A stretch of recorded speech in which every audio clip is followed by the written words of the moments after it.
수망아, 벌써 2022년 1월 1일 새해가 밝았네. 올 2022년에는 우리 대진이가 말씀 사역을 잘 감당할 수 있도록 하나님을 기쁘게 해드리는 그런 주의 종이 될 수 있도록 더 위해서 기도해 줬으면 좋겠고, 우리 생명이와 광명이가 지혜롭게 건강하게 잘 자라고 어려서부터 하나님을 아는 하나님의 자녀로 잘 자라줬으면 좋겠고, 또 우리 소망이 말씀을 잘 배우고 복음을 깨달아서 정말로 귀한 하나님의 여종이 될 수 있도록 그렇게 기도하고 또 그렇게 되었으면 좋겠다. 자, 기도 먼저 하자. 하나님 아버지, 2022년 1월 1일 새해가 밝았습니다. 이제 올해 한 해 동안 우리 가족이 정말로 하나님 앞에 더 가까이 가게 하시고, 하나님의 형상대로 지음받은 저희들이 하나님과 더 깊은 인격적인 교제, 영적인 교제를 통해서 하나님을 더 깊이 알아가게 하시고, 하나님의 마음을 잘 깨닫고 알게 하여 주셔서 하나님의 뜻대로 하나님께 기쁨이 될 수 있는 저희 가족들이 되어지기를 원합니다. 이제 소망이와 함께 하나님의 말씀을 배우기를 원하는데, 지혜와 명철을 물붓듯이 부어주시고 성령께서 역사해 주셔서 하나님, 제가 말씀을 전할 때 성령님께서 그 말씀을 사용해 주심으로 성령의 검이 되게 하시고 성령의 권능으로 말씀을 증언할 수 있도록 도와주시며, 이 말씀을 듣고 공부하는 소망이에도 성령께서 역사해 주셔서 큰 깊은 깨달음을 주시고 생명의 말씀으로, 능력의 말씀으로, 구원의 복음으로 받아들일 수 있도록 은혜를 베풀어 주시옵소서. 그리하여 소망이가 먼저 하나님의 말씀에 복음에 사로잡힌 자가 되게 하시고, 또 우리 대진이도 복음에 생명을 걸 수 있는 귀한 하나님 나라의 일꾼으로 축복하여 주시옵소서. 감사하며 예수님의 이름으로 기도하옵나이다. 아멘.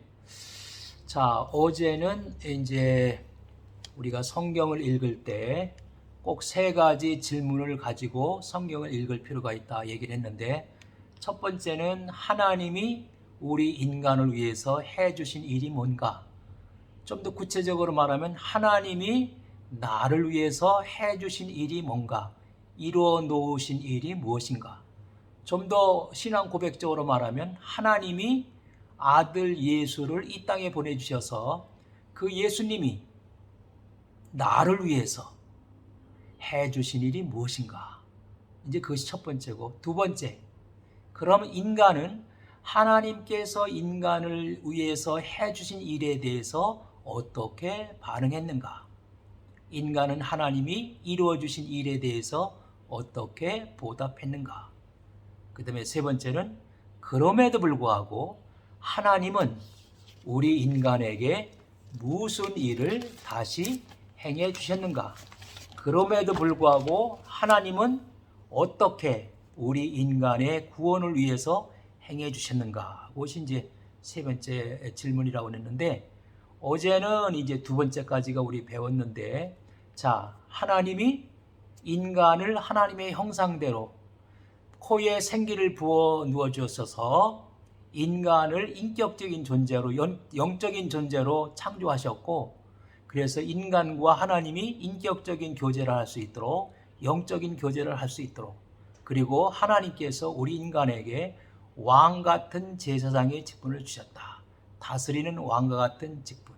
그 다음에 모든 피조물을 대신해서 하나님께 예배하고 하나님을 찬양하는 제사장과 같은 직분을 주셨다. 그래서 대제사장적인 왕 같은 제사장이라고 이제 성경은 그렇게 얘기하고 있는데, 거기에 대해서 인간이 어떻게 반응했느냐? 말하자면 창세기 2장 17장에 있는 첫 번째 언약, 모든 동산에 있는 실과는 먹어도 좋지만 선과 악을 알게 하는 선악과를 먹으면 죽는다, 반드시 죽는다 그러는데, 그 말을 먼저 믿고 순종해야 되는 인간이 그 하나님의 약속의 말씀보다는 뱀의 말, 뱀의 유혹하는 말을 믿고 그 뱀의 말에 복종했다. 다시 말하면 인간은 하나님의 약속의 말씀에 대한 불신앙과 불복종으로 반응했다. 그죠? 한마디로 불신앙과 불복종으로 반응했다. 그래서 바로 이제 인간에게 죄가 들어오기 시작했고 모든 인간은 사단의 종이 되었다. 이 세상은 사단의 권세 아래 노예되었고 사망이 왕노릇하는 하나님 나라가 파괴되는 일이 벌어졌다. 이제 그 얘기를 했는데, 자, 그러면 우리가 보통 얘기하기를, 그럼 아담이 저지르는 범죄가 왜 4개까지 영향을 끼칠까? 이제 그거에 대해서 성경이 스스로 얘기를 해주고 있다. 그것은 바로 로마서 5장 12절 말씀이야. 로마서 5장 12절을 보면 뭐라고 나와 있느냐면, 로마서 5장 12절에 이렇게 성경은 말하고 있지. 그러므로 한 사람으로 말미암아 죄가 세상에 들어오고 죄로 말미암아 사망이 들어왔나니 이와 같이 모든 사람이 죄를 지었으므로 사망이 모든 사람에게 이르렀느니라. 여기서 한 사람은 바로 누구냐면 아담을 가리키는 말이지. 근데 17절에 보면 또 이런 말씀이 성경에 이제 기록되어 있는데, 한 사람의 범죄로 말미암아 사망이 그 한 사람을 통하여 왕노릇하였은즉 더욱 은혜와 의의 선물을 넘치게 받은 자들은 한 분 예수 그리스도를 통하여 생명 안에서 왕노릇하리로다. 한 사람의 범죄로 말미암아 사망이 왕노릇하게 되었다. 그런 얘기지. 그 다음에 19절, 여기도 한 사람은 누구예요? 아담이지. 19절에 보면 한 사람이 순종하지 아니함으로 많은 사람이 죄인된 것 같이 한 사람이 순종하심으로 많은 사람이 의인이 되리라. 앞에 나오는 한 사람은 아담이지. 아담이 순종하지 아니함으로 많은 사람이 죄인된 것 같이 뒤에 나오는 한 사람은 누구야? 예수지. 예수님이 순종하심으로 많은 사람이 의인이 되었다. 그런 얘기지. 하나님 앞에 죄가 없는 사람으로 인정받게 되었다. 그런 얘기예요. 그래서 우리 인간은 태어날 때부터 죄인으로 태어난다. 우리 인간은 태어날 때부터 타락한 본성을 가지고 태어난다. 그것을 다윗은 은혜 가운데 잘 깨닫고 시편 51편의 5절에 이렇게 얘기를 하고 있어. 시편 51편 5절. 내가 죄악 중에서 출생하였으며 어머니가 죄 중에서 나를 잉태하였나이다. 이것은 다윗의 시에 나오는 고백이야. 하나님께서 은혜를 주셔서 다윗은 이 사실을 잘 깨달은 거지. 그러니까 어머니 뱃속에서부터 이미 자기는 죄인이라는 거예요. 왜? 아담의 후손이기 때문에. 그래서 한 사람으로 말미암아서, 다시 말하면 아담으로 말미암아서 온 세상에 죄가 가득 차게 되었고, 그 다음에 이 세상에 죄가 가득 차게 되니까 하나님께서 홍수로 이 세상을 심판하셨지. 그럼 하나님께서 홍수로 이 세상을 심판하기 전에 이 세상의 어떤 상태가 어땠는가 하는 것은 창세기 6장에 나와. 창세기 6장 5절부터 8절까지 보면 창세기 6장 5절부터 8절까지 한번 읽어볼게. 창세기 6장 5절부터 8절. 여호와께서 사람의 죄악이 세상에 가득함과 그의 마음으로 생각하는 모든 계획이 항상 악할 뿐임을 보시고 땅 위에 사람 지으셨음을 한탄하사 마음에 근심하시고 이르시되 내가 창조한 사람을 내가 지면에서 쓸어버리되 사람으로부터 가축과 기는 것과 공중의 새까지 그리하리니 이는 내가 그것들을 지었음을 한탄함이니라 하시니라. 그러나 노아는 여호와께 은혜를 입었더라. 자, 여기 보면 여호와께서 사람의 죄악이 세상에 가득함과 그의 마음으로 생각하는 모든 계획이 항상 악한 뿐임을 보시고, 말하면은 돼지우리를 들어가면 돼지가 똥을 싸가지고 돼지우리 바닥에 똥이 가득 찬 거지. 그러니까 주인이 돼지에게 먹이를 주려고 그 돼지죽을 가지고 들어가려고 해도 돼지우리 바닥에 돼지똥으로 꽉 차서 어느 한 곳도 디딜 데가 없다. 이제 비유적으로 말하면 그런 말씀의 의미야. 뜻이 이게 여호와께서 사람의 죄악이 세상에 가득함과 그의 마음으로 생각하는 모든 계획이 항상 악한 뿐임을 보시고, 그러니까 세상의 죄가 그렇게 가득 찼다는 거예요. 그래서 하나님이 홍수를 통해서 심판을 하시지. 그러고 이제 노아의 가족 8명이 살아남는데 그 8명이 후손이 퍼져서 그 다음에 또 한 일이 뭐냐? 바벨탑을 또 쌓잖아. 그래서 하나님의 나라, 하나님의 지배를 받는 하나님의 나라가 아니라 인간이 주인이 되고 인간이 다스리는 그런 바벨탑을 쌓게 된다. 다시 말하면 하나님께 반역하는 행위에 대한 상징이 바벨탑으로 나타나는 거지. 그래서 언어를 혼잡하게 해서 다 흩어버리잖아. 자, 이것이 바로 뭐냐? 하나님의 사랑. 우리 인간을 사랑하셔서 인격적인 존재로, 영적인 존재로, 그래서 영적으로, 인격적으로 교제하며 영원히 함께 기뻐하며 즐거워하며 살아가려고 하는 하나님의 계획에 대한, 하나님의 이루신 일에 대한 인간의 반역, 인간의 배은망덕한 하나님의 은혜와 사랑을 전혀 알지 못하고 불신앙과 불복종으로 반응했던 인간의 모습이다. 이거지. 자, 그러면 세 번째. 그럼에도 불구하고 하나님은 어떻게 인간을 위해서 행해 주셨는가? 자, 타락하고 난 다음에 3장 15절에 보면 3장은 이제 아담과 하와가 선악과를 따먹고 이제 하나님이 먼저 아담과 하와를 찾아오셔서 부르신 이야기. 그러고 바로 하나님께서 이제 무슨 복음을 주시냐면 3장 15절이야. 자, 3장 15장 전에는 누가 있느냐? 아담과 하와가 있고 아담과 하와를 깨었던 뱀이 있고 바로 이제 사단을 상징하는 뱀이 있고 그 다음에 하나님이 그들에게 하시는 말씀이 창세기 3장 15절 말씀이지. 이것을 우리가 보통 원복음 또는 원시복음이라고 얘기하지. 3장 15절, 창세기 3장 15절 보면 내가 너로 여자와 원수가 되게 하고 내 후손도 여자의 후손과 원수가 되게 하리니 여자의 후손은 내 머리를 상하게 할 것이요 너는 그의 발꿈치를 상하게 할 것이니라 하시고 이렇게 나왔거든. 자, 그래서 제일 먼저 하나님이 불신앙과 불순종으로 반역한 배은망덕한 행동을 한 인간에 대해서 첫 번째 하신 일이 뭐냐? 원복음을 주셨다. 창세기 3장 15절 말씀이지. 자, 그래서 이 원복음은 프로토 가스폴 아니면 프리미티브 가스폴 그러는데 세 가지 요점이 있다. 첫째, 이 세상에 아무리 많은 나라, 아무리 많은 종족, 아무리 많은 민족이 있어도 다 두 파트로 나눠진다는 거예요. 다시 말하면 여자의 후손과 뱀의 후손으로 나눠진다. 그럼 여자의 후손은 뭐냐? 믿는 사람. 뱀의 후손은 뭐냐? 불신앙. 안 믿는 사람. 그러니까 이 세상은 아무리 나라가 많고 민족이 다양하고 종족이 많아도 딱 두 파트로 나눠진다는 거야.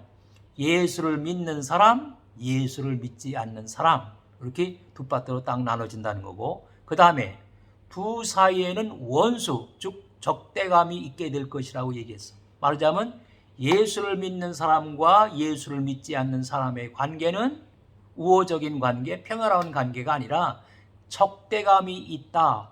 적대감이라는 원수와 같은 감정이 있다는, 다시 말하면 이것은 영적 싸움, 영적 전쟁을 얘기한다. 그러니까 믿는 사람과 믿지 않는 사람, 믿는 사람이 선교를 하고 교회 사역을 하고 하나님의 영광을 돌리는 일을 하면 반드시 거기에 대한 적수가 누구야? 사단이 공격을 한다. 사단이 방해를 한다. 사단이 회망을 넣는다는 거야. 그래서 본질적으로 교회 목회는 영적 싸움이다. 선교 영적 싸움이다. 우리가 복음을 전하고 복음을 가르치는 이 말씀 사역도 영적 싸움이다. 영적 전쟁이다라는 것을 우리가 알아야 되겠고 그 다음에 세 번째는 여자의 후손이 뱀의 머리를 상하게 하고 뱀의 후손이 여자의 후손의 뒤꿈치를 상하게 할 것이다 라고 나와 있잖아. 그러니까 여자의 후손이란 말은 믿는 사람, 많은 믿는 사람들 가운데서 누가 나타났냐? 메시아, 다시 말하면 예수 그리스도가 나타나신다는 거예요. 그러니까 여자의 후손 예수 그리스도가 하나님의 아들로 이 땅에 오셔서 뱀의 후손, 다시 말하면 사탄이지. 사탄의 머리를 상하게 한다는 말은 결정적으로 사단의 권세를, 사단의 능력을 깨부셔버린다는 거지. 그러면은 사단은 가만히 있냐? 아니요. 여자의 후손의 뒤꿈치를 상하게 한다 그랬어. 그러니까 뒤꿈치를 상하게 한다는 얘기는 치명적인 어떤 상해를 입힌다는 게 아니고 방해하고 회방하고 어려움을 준다는 거예요. 그러니까 우리가 하나님의 종으로서 교회 사역을 하고 미션을 하면 그것은 본질적으로 뭐다? 영적 싸움이다. 다시 말하면 사단과 마귀가 끊임없이 공격하고 유혹하고 시험에 빠뜨리고 방해한다라는 얘기지. 그래서 이후에 이제 보면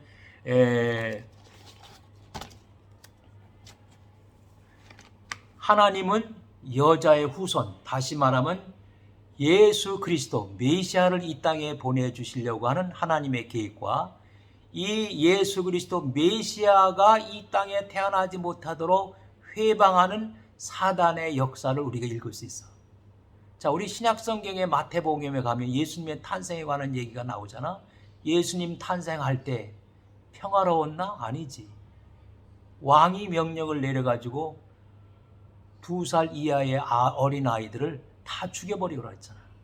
자, 이것도 이런 의미에서 우리가 이해할 수 있는 것이지. 자, 그러면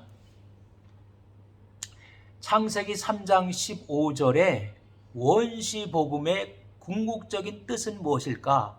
여자의 후손은 아까 얘기한 것처럼 여자의 후손 가운데서 메시아가 예수 그리스도가 사람의 몸을 입고 이 땅에 오셔서 뱀의 머리 곧 사단을 정복하고 인류를 구원해 주시겠다는 약속이 바로 원시복음 3장 15절의 말씀이지. 자, 그러면 여자의 후손 예수 그리스도가 어떤 방법으로 뱀의 머리를 상하게 하는가? 다시 말하면 사단의 권세를 깨트려 버리는가? 그거에 대한 대답은 히브리서 2장 14절에 나오지. 히브리서 2장 14절 찾아보면 죽음을 통하여 죽음의 세력을 잡은 자 곧 마귀를 멸하시며 이렇게 나왔어. 그러니까 예수님이 우리 인간의 모든 죄를 짊어지시고 십자가 위에서 죄값을 치르기 위하여 피 흘려 돌아가셨다. 자, 그러면 예수님이 죄값을 치러주시고 우리 대신 십자가에 못 박혀 돌아가셨다. 장사 지냈다. 끝. 더 이상 아무 일도 일어나지 않았어. 그럼 사단의 권세를 깨부신 게 아니지. 그런데 3일 만에 예수님이 부활하셨다.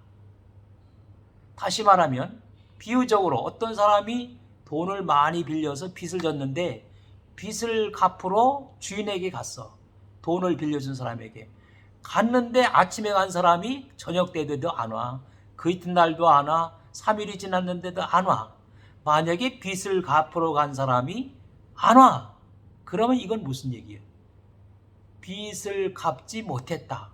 빚을 갚으려고 갔지만 문제가 발생해서 빚을 못 갚았다라는 얘기가 될 수 있잖아. 그런데 그 빚을 갚으러 간 사람이 빚을 다 갚고 곧장 되돌아왔어. 집으로 돌아왔어. 그러면 집으로 돌아온 게 바로 뭐예요? 빚을 갚았다라는 증거잖아. 그러니까 예수님이 십자가에 못 박혀 돌아가시고 장사 지냈는데 끝! 지금까지 그냥 무덤에 계셔. 그러면 예수님이 우리 인간의 죄값을 대신 치르기 위해서 십자가 위에 돌아가셨어. 우리 죄값을 대신 치르려고 하는 이 일은 아직도 이루어지지 않았다라고 얘기할 수 있겠지. 그런데 예수님이 3일 만에 부활하셨어. 그러니까 예수님의 부활은 뭐를 증거하느냐? 아, 우리의 죄값이 다 치러졌구나. 그 다음에 우리의 죄값이 다 치러짐과 동시에 사단의 권세가 완전히 깨어져 버렸다. 사단의 권세가 완전히 박살나 버렸다라는 것을 증거해 주는 것이 예수님의 부활 사건이지. 그러니까 원복음 안에는 이런 비밀스러운 하나님의 뜻이 담겨져 있다. 그 다음에 이제 창세기 3장 15절 원복음을 하나님이 아담과 하와와 뱀 앞에서 이제 선포를 하고 났는데, 그 다음에 아담이 한 일이 있어. 첫 번째 뭐를 했느냐? 창세기 3장 20절에 보면 15절 그 다음에 20절에 보면 아담이 자기 아내의 이름을 지어주는 얘기가 나와. 20절에 보면 아담이 그 아내의 이름을 하와라 불렀으니 그는 모든 산자의 어머니가 됨이더라. 여기 자기 아내의 이름을 하와라 불렀어. 하와라구냐 했구나. 그런 하와란 말의 의미는 생명이란 뜻이야. 생명. 히브리어로는 생명이 두 가지 종류의 생명이 있어. 하나는 하나님을 믿고 거듭난 사람이 받는 영원한 생명, 그 생명이 하나 있고, 그 다음에 어머니 아버지 사이에서 태어난 생명인데 그 생명은 이 세상에서 70년 80년 살다 죽을 수밖에 없는 생명. 두 가지 생명이 있는데 히브리는 달라. 자, 여기 하와란 말의 뜻은 생명이란 말인데 이거는 히브리 말로 조에야. 조에. 예? 너희들이 이걸 이제 보고 이름을 줬지. 조에는 뭐냐? 하나님을 알고 하나님을 믿음으로써 거듭난 생명, 하나님의 나라에 가서 영원히 사는 영생을 누리는 생명, 이것이 조에야. 그 다음에 어머니 아버지 사이에서 태어난 생명, 그러나 70년 80년 이 세상에 살고 죽어, 그러니까 제한받는 생명, 그런 히브리 말로 비오스라고 그래요. 비오스. 그래서 이 비오스라는 단어에서 뭐가 나왔느냐? 바이올로지, 생물이란 말이 나오고요. 바이올로지, 생명공학이. 그러니까 여기서 하와란 말은 조에 하나님을 알고 믿음으로 누릴 수 있는 영원한 생명, 하나님의 나라에 가서 누릴 수 있는 영원한 생명이란 뜻의 하와란 말이고, 그 다음에 그래서 하와란 말이 뭐야? 모든 산자의 어머니가 됩니다. 그렇게 얘기했지. 그러니까 아담이 자기 아내의 이름을 조에 영원한 생명이라고 지어줬다는 얘기는 무슨 얘기야? 아담이 범죄함으로 인류에게 죄가 들어오게 하는 원장본인이 되었지만, 그럼에도 불구하고 하나님이 원시복음을 들려줬을 때 그 원시복음을 이해하고 원시복음을 깨닫고 믿었기 때문에 자기 아내에게 하와라고 이름을 전해줬다라고 우리가 생각할 수 있는 거지. 그러니까 이 상황에서 우리가 생각해 볼 수 있는 게, 자, 이제 아담은 범죄함으로 어둠이 되었고 하나님은 빛이셔. 그러면 우리가 어둠과 빛은 같이 공존할 수 있냐 없냐? 같이 있을 수가 있어 없어? 아무리 깜깜한 어둠이라도 조그만 빛이 딱 비춰지게 되면 어둠은 사라져. 그러니까 빛과 어둠은 태생적으로 같이 공존할 수가 없지. 같이 있을 수가 없지. 그러니까 어떻게 해요? 어둠이 빛으로부터 떠나가야지. 그래서 창세기의 3장 마지막에 에덴 동산에서 쫓겨났다라고 성경은 말하고 있는 것이지. 자, 그러니까 아담은 지금 자기가 범죄했기 때문에 죄의 노예가 되고 죄를 들여온 장본인으로서 이제 에덴 동산에서 쫓겨나야 되는 그런 상황 속에서 그래도 원복음을 깨닫고 그것을 믿고 그것을 알게 돼서 자기 아내에게 당신은 하와요, 당신은 조예요, 당신은 영원한 생명이요, 이렇게 이름을 지어줬을 때 아담의 기쁨과 감격이 얼마나 컸겠는가 하는 것을 우리가 생각해 볼 수 있겠지. 그러니까 아담은 인류의 시조로서 원죄를 가져온 장본인이지만 그러나 최초로 원복음을 듣고 이해하고 믿고 전했던 사람이다라고 우리가 얘기할 수 있는 것이지. 그러니까 아담은 원복음을 이해하고 믿고 확신했던 사람이니까 그 다음에 4장에 가면은 아담의 두 아들 가인과 아벨이 나오잖아. 근데 여기 보면 가인과 아벨에게 아담이 복음을 전해 주었을까 안 전해 줬을까? 복음을 이해하고 복음을 깨닫고 복음을 믿었다면 당연히 자기 두 아들에게 복음을 가르쳐주고 복음을 설명해주고 복음을 전해줬을까라 그런 얘기예요. 그런데 성경에 보면 히브리서 11장 4절에 보면, 네가 한번 읽어봐. 히브리서 11장 4절에 보면 믿음으로 아벨은 제물을 드렸다는 얘기가 나와. 믿음으로 아벨은 가인과 아벨 나오잖아. 그러니까 아벨이 믿음으로 제물을 드렸다는 얘기는 여기서 믿음은 뭘 믿었다는 얘기야. 아버지 아담이 전해준 원시 복음을 믿었다. 요즘 말로 하면 두 아들이 있는데 아버지가 복음을 설명해주고 복음을 전했어도 형 가인은 복음을 안 믿었고 동생 아벨은 복음을 받아들이고 복음을 이해하고 복음을 믿었다는, 다시 말하면 예수를 믿었다는 거지. 그러니까 이제 우리가 사장에 가서 제물, 왜 가인의 제물은 안 받으시고 아벨의 제물을 받으셨는가? 그거에 대한 설명이 여기서 나올 수 있는 것이지.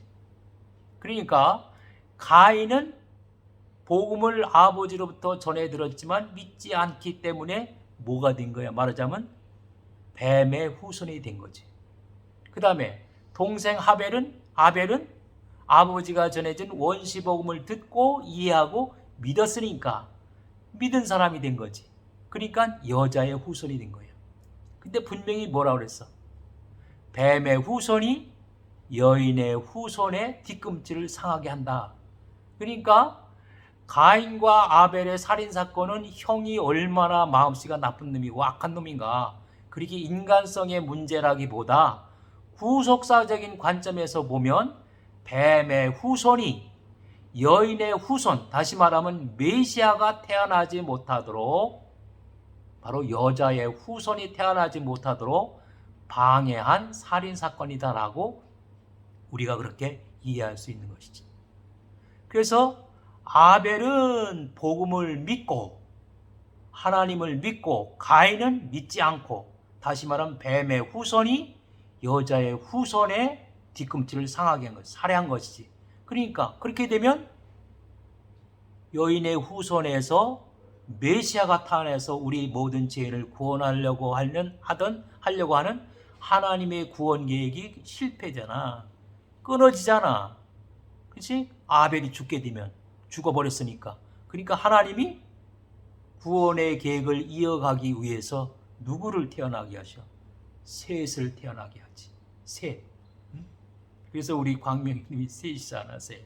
예? 그런 의미가 이제 있는 거지. 그러니까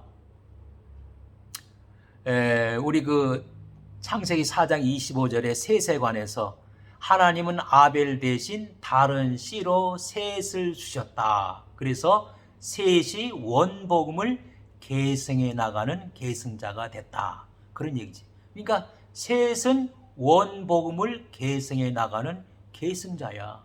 그러니까 광명이 사명이 상당히 큰 거지. 원시 복음을 계승해 나가는 사명이 광명이에게 있는 거지. 이름 속에. 자, 그 다음에 처음에 얘기한 것처럼 성경은 기록된 하나님의 말씀이다. 왜냐하면 성경은 66권은 성령의 감동으로 기록됐기 때문에. 두 번째, 그래서 성경은 우리의 모든 행동이나 삶의 양식의 표준이 되고 나침판이 된다. 그 다음에 그래서 성경은 우리 인간이 겪거나 경험하거나 직면하는 모든 문제의 솔루션, 해결책이다. 해결을 준다 그랬잖아. 그래서 항상 문제는 사람이 일으켜. 항상 문제는 인간이 일으켜. 그러면 해답은 누가 주셔? 하나님이 해답을 주신다. 그러니까 다른 말로 하면 인간은 일을 저지르고 그 다음에 뒤치다거리는 누가 하셔? 하나님이 하신다. 그게 성경이 우리에게 가르쳐주는 교훈 중에 하나예요. 그래서 아담이 먹지 말라는 선악과를 따먹음으로써 범죄하고 사단의 종이 되었는데, 그러면서 발생된 문제가 세 가지요. 첫째는 뭐냐? 분명히 2장 17절에 내가 먹는 날에는 반드시 죽으리라 그랬어. 그래서 죽는다는 말은 영적으로 죽는 거지. 그래서 사망의 문제가 왔다. 사망의 문제. 즉 사망이라는 말은 좀 더 구체적으로 보면 하나님과의 관계가 끊어졌다. 영적으로 죽은 사람이 되었다. 그 다음에 영원한 사망, 다시 말하면 심판받고 지옥 가는 존재가 되었다. 이 사망의 문제. 두 번째는 내가 벗었으므로 두려워하여 숨었나이다. 창세기 3장 10절에 보면 자, 범죄한 후에 아담과 하와가 무화과 나무로 잎을 엮어서 치마로 삼았다 그러지. 그것이 7장에 나와. 7절에 이에 그들의 눈이 밝아져 자기들이 벗은 줄을 알고 무화과 나무 잎을 엮어 치마로 삼았더라. 그러니까 창세기 2장 17절 말씀을 어기고 나서 죄를 지으니까 무슨 현상이 벌어졌느냐? 육신의 눈은 밝아지고 영적인 눈은 어두워졌다는 거야. 그러니까 죄를 많이 지고 죄를 회개하지 않으면 영적인 눈이 어두워져. 육적인 눈은 밝아지고. 그래서 무화과 나무 잎을 치마로 삼았다 그랬잖아. 그런데 여기 이 10절에 보면 뭐라고 얘기하느냐? 이르되 내가 동산에서 하나님의 소리를 듣고 내가 벗었으므로 두려워하여 숨었나이다. 분명히 무화과 나무로 옷을 해 입었는데 하나님의 부르는 소리를 듣고 숨은 다음에 대답하기를 내가 벗었으므로 두려워하여 숨었느니라. 무화과 나무 잎으로 옷을 해 입고 있는데 하나님 앞에서 내가 벗었다. 여기 벗었다는 말의 의미는 뭘까? 그럼 그것은 하나님 앞에 설 수 없는 죄인이라는 뜻이야. 내가 하나님 앞에 벌거벗었습니다 라는 것은 하나님 앞에 설 수 없는 죄인입니다 라는 그런 뜻이다. 그 다음에 이제 3장 24절에 보면 하나님이 그 사람을 쫓아내셨다. 그러지 아까 얘기한 것처럼 아담이 범죄함으로 어둠이 되었고 하나님은 빛이신데 빛과 어둠은 함께 공존할 수가 없으니까 어둠이 떠나가야지. 그러니까 어둠이 에덴 동산에서 떠나간 거지. 말하자면 아담이 에덴 동산에서 쫓겨난 거지. 추방을 당한 일이지. 그러니까 하나님의 존전에서 하나님의 존귀한 전으로부터 쫓겨났다. 추방을 당했다. 그것이 이 아담의 후손들이 풀어야 될 세 가지 문제야. 세 가지 문제 다시 하면 먹는 날에는 반드시 죽으리라. 사망의 문제. 내가 벗었으므로 두려워 숨었나이다. 벌거벗은 다시 말하면 하나님 앞에 설 수 없는 죄인이다. 세 번째는 그 사람을 쫓아내셨다. 하나님의 존전에서 추방당했다. 그러니까 죄를 짓고 하나님으로부터 떠난 인간이 이제는 하나님과의 관계도 끊어졌고 영적으로 죽은 존재가 되었고 그 다음에 죄짓고 살다가 심판받고 영원한 지옥에 가야 되는 것이 타락하고 에덴 동산에서 쫓겨난 사람의 인간의 모습이라는 거예요.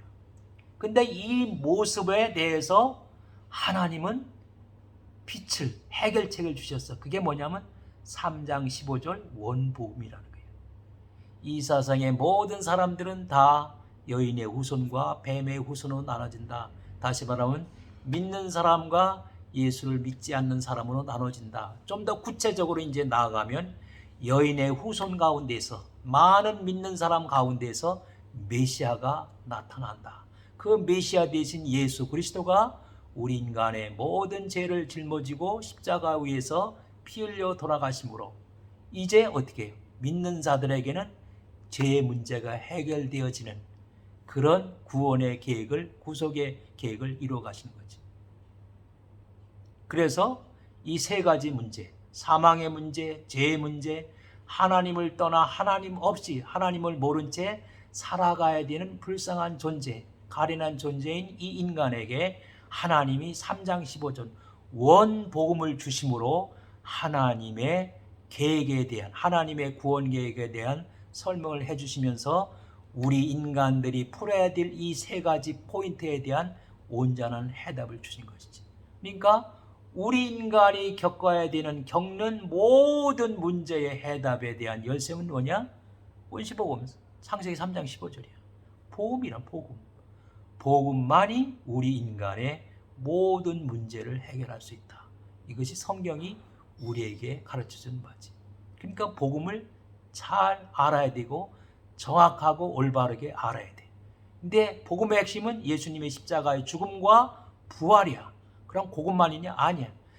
예수 그리스도에 대한 복음은 너무너무 넓고 너무너무 높고 너무너무 깊어서 평생토록 복음만을 연구해도 인간은 다 이해할 수 없을 만큼 그렇게 광대하다.